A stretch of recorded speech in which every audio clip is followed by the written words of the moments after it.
Kita berjumpa lagi Bapak Ibu. Bismillahirrahmanirrahim. Assalamualaikum warahmatullahi wabarakatuh. Bapak Ibu, kali ini saya ingin membagikan satu informasi.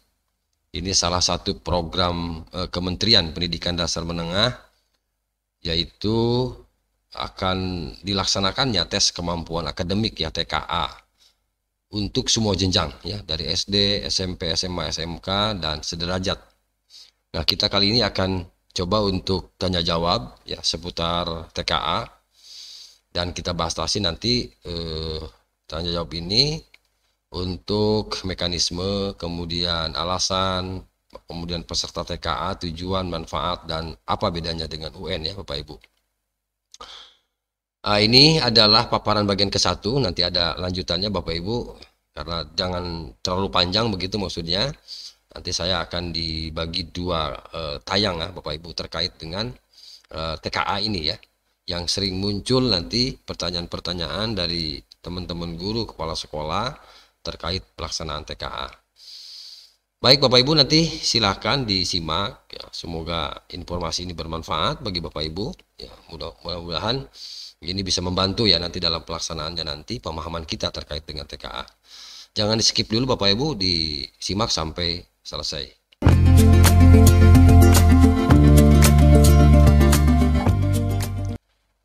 Baik Bapak Ibu, sumber kita sumber rujukan kita adalah yang pertama ini Peraturan Menteri Pendidikan Dasar Menengah nomor 9 tahun 2025 tentang tes kemampuan akademik. Jadi regulasi tentang TKA ini sudah rilis sudah lama ini, yaitu Peraturan Menteri Pendidikan Dasar dan Menengah nomor 9 tahun 2025. Itu rujukan kita yang pertama. Kemudian rujukan kita yang kedua adalah kebijakan tes kemampuan akademik. Ini juga sama dari kementerian, dalam hal ini adalah Badan Standar Kurikulum dan Asesmen Pendidikan. Baik Bapak Ibu, kita langsung saja Yang pertama, apakah TKA ini wajib diikuti oleh semua murid? Jika tidak, apakah ada konsekuensinya bagi yang tidak ikut? Nah, ini kan sering pertanyaan Bapak Ibu, karena ada wacana tidak, artinya semua siswa tidak diwajibkan, kan begitu bahasanya Nah, coba kita simak. TKA tidak wajib diikuti. Oke, TKA tidak diwajibkan agar murid yang merasa siap saja yang mengikuti. Sementara yang tidak siap tidak perlu merasa tertekan. Kewajiban atau tidaknya mengikuti tes merupakan bagian dari hak individu. Murid berhak menentukan pilihannya dalam pendidikan. Tidak ada konsekuensi apabila murid tidak ikut TKA, dan murid tetap dapat lulus dari satuan pendidikan meski tidak ikut TKA. Nah, ini perlu dicatat Bapak Ibu. Jadi karena TKA ini kan bukan menentukan kelulusan gitu Bapak Ibu. Jadi tidak ada hubungannya antara TKA dengan kelulusan. Jadi di sini tidak wajib, tetapi siswa dapat memilih. Boleh ikut, boleh tidak gitu Intinya seperti itulah kira-kira Bapak Ibu Jadi TKA ini nanti hasil terstandar yang menunjukkan capaian akademik dapat digunakan sebagai salah satu syarat atau pertimbangan untuk seleksi penerimaan murid baru ke jenjang pendidikan berikutnya atau penerimaan calon mahasiswa baru. Hasil TKA juga dapat digunakan sebagai salah satu syarat untuk berbagai kepentingan seleksi akademik lainnya. Oleh karena itu, perlu dipertimbangkan dengan matang sebelum murid memutuskan untuk tidak mengikuti TKA. Saya pikir ini adalah pernyataan halus Bapak Ibu. Artinya pada intinya harapannya adalah semua murid itu ikut. Semua murid itu ikut. Karena tadi bisa digunakan untuk hal-hal tertentu gitu Oke. Itu pertanyaan yang pertama. Yang kedua, siapa saja yang dapat mengikuti TKA? Jadi yang bisa mengikuti TKA ini adalah semua murid kelas akhir semua murid kelas akhir pada jenjang SD MI sederajat, SMP MTS sederajat, SMA MA sederajat, SMK dan MAK dari jalur pendidikan formal, non formal dan formal dapat mengikuti TKA. Artinya seluruh jenjang itu bisa mengikuti TKA. Kemudian untuk peserta program paket A, paket B, paket C, apakah juga ikut? Nah, peserta pendidikan jalur non formal dan informal yang ingin mendapatkan pengakuan kesetaraan hasil belajar perlu mengikuti TKA. Jadi sepertinya kalau tidak ikut nanti pengakuan kesetaraannya diragukan. Ya, tidak begitu juga ya. Artinya semua jenjang pendidikan yang ada di non formal ya Bapak Ibu maupun di informal itu perlu mengikuti. Intinya begitulah ya Bapak Ibu. Oke. Kemudian jika murid tidak ikut sekarang, apakah bisa ikut tahun depan? Nah, ini Bapak yang perlu diperhatikan. Jika murid tidak ikut TKA sekarang, apakah bisa ikut TKA tahun depan? Kesempatan untuk mengikuti TKA diberikan untuk murid di akhir jenjang pendidikan.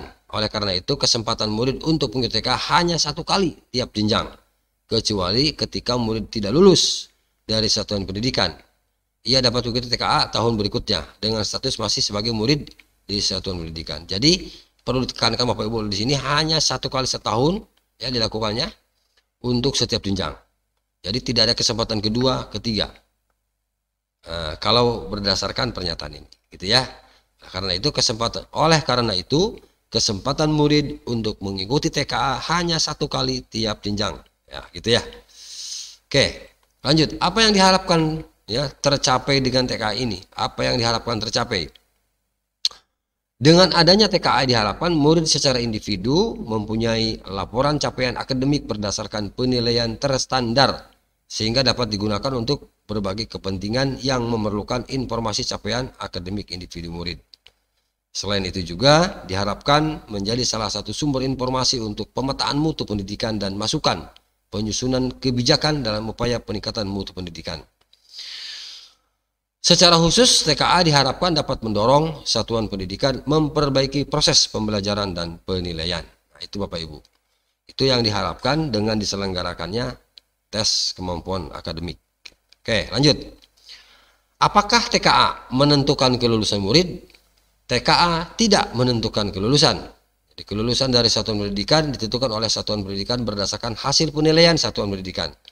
Jadi tidak ada hubungannya antara kelulusan murid dengan tes kemampuan akademik, ya, tidak ada.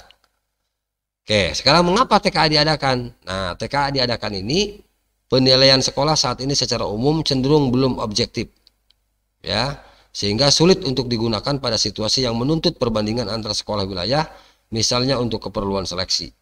TKA hadir sebagai penyeimbang dan penguat kredibilitas penilaian, bukan sebagai pengganti sistem yang ada. Mandiri berarti Bapak Ibu. Jadi itulah ya mengapa TKA diadakan ya Bapak Ibu. Karena katanya di sini ya penilaian sekolah saat ini cenderung umum ya, belum objektif, masih subjektif. Nah, kira-kira begitu jawabannya ya. Lalu sekarang apa bedanya antara ujian nasional dengan apa nih? Apa bedanya TKA dengan UN dan AN? Apa bedanya TKA dengan UN dan AN?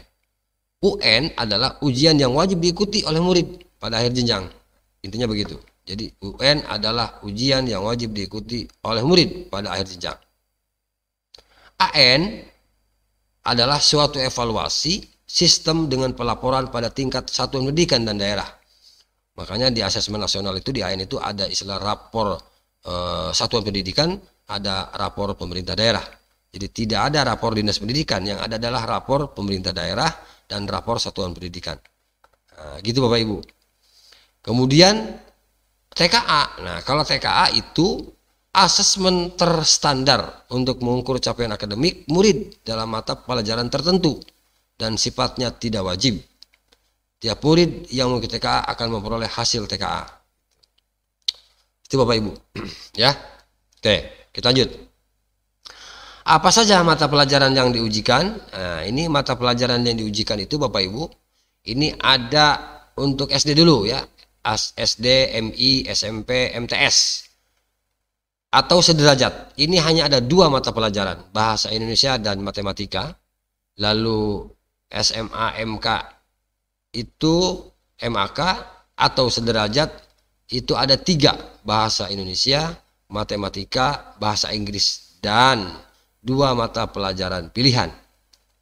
Itu Bapak Ibu ya. Jadi untuk di SD di SMP itu tidak ada mata pelajaran tambahan.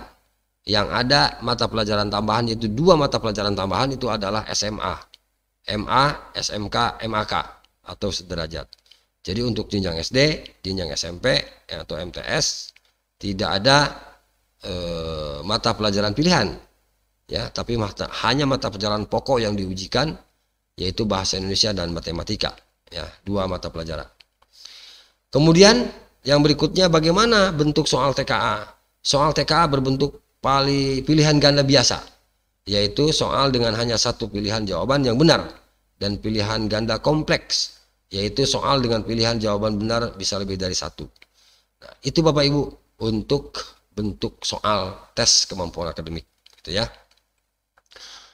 Kemudian apakah semua siswa SMA, MK, SMK bisa memilih mata pelajaran apa saja dalam TKA? Ya, kan ada 2 mata pelajaran pilihan tadi ya. Siswa memilih 2 mata pelajaran pilihan dari daftar yang tersedia. Artinya nanti di aplikasinya Bapak Ibu nanti ada pilihan, ya. Nah itu silahkan nanti memilih sesuai dengan keinginan, ya, minat, kemampuan, gitu ya, untuk mengikuti TKA ini, gitu ya Bapak Ibu, gitu ya. Jadi sekali lagi,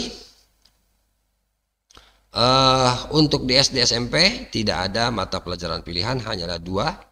Kemudian untuk di SMA SMK itu ada 3 mata pelajaran ditambah 2 mata pelajaran pilihan. Oke, baik Bapak Ibu, ini yang terakhir ya, slide yang terakhir. Ini untuk pelaksanaan TKA. Materi uji untuk SMA MA ini ada 3 mata pelajaran, bahasa Indonesia, matematika, bahasa Inggris, dan 2 mata pelajaran pilihan. Untuk SMP ya, seperti tadi saya sampaikan, bahasa Indonesia, matematika sama dengan SD. Kemudian komposisi soal, seluruh soal dari pusat ya untuk SMA. Kemudian soal untuk SMP ini sebagian soal pusat dan sebagian soal daerah, Pemda kabupaten kota dengan berkoordinasi Pemda provinsi. Untuk SMP ya, untuk SMP ini soalnya sebagian dari pusat, sebagian dari pemerintah daerah kabupaten kota. SD sebagian soal pusat dan sebagian soal pemerintah daerah, Pemda, gitu ya, sama ya. Ini untuk SD, maaf, untuk SMP dan SD. Lalu moda bahasa Inggris, berbasis bahasa Inggris ya, semua, maaf. Moda itu berbasis komputer, maaf ya, berbasis komputer, baik di SMA, SMP atau SD. Lalu estimasi waktu pelaksanaan di sini untuk SMA di bulan November, kemudian 2025 ya, November 2025 untuk SMP, Maret sampai April 2026. SD juga sama, Maret sampai April 2026. Jadi SD SMP sama ya, kecuali SMA SMK. Nah, itu Bapak Ibu ya terkait dengan pelaksanaan TKA atau tanya jawab ya seputar TKA. Nanti kalau kurang lengkap saya lengkapi nanti di bagian kedua di channel berikutnya, ya di konten berikutnya, untuk membahas seputar tanya jawab TKA di bagian kedua. Informasi ini mudah-mudahan bermanfaat Bapak Ibu ya, kalaupun masih agak lama kita, tapi informasi ini sejatinya memang disampaikan lebih awal agar ada persiapan lebih matang ya bagi teman-teman yang ada di lapangan, yang ada di sekolah ya Bapak Ibu, termasuk juga teman-teman yang ada di dinas. Baik Bapak Ibu, itu saja informasi yang dapat saya sampaikan. Mohon maaf, terima kasih. Assalamualaikum warahmatullahi wabarakatuh.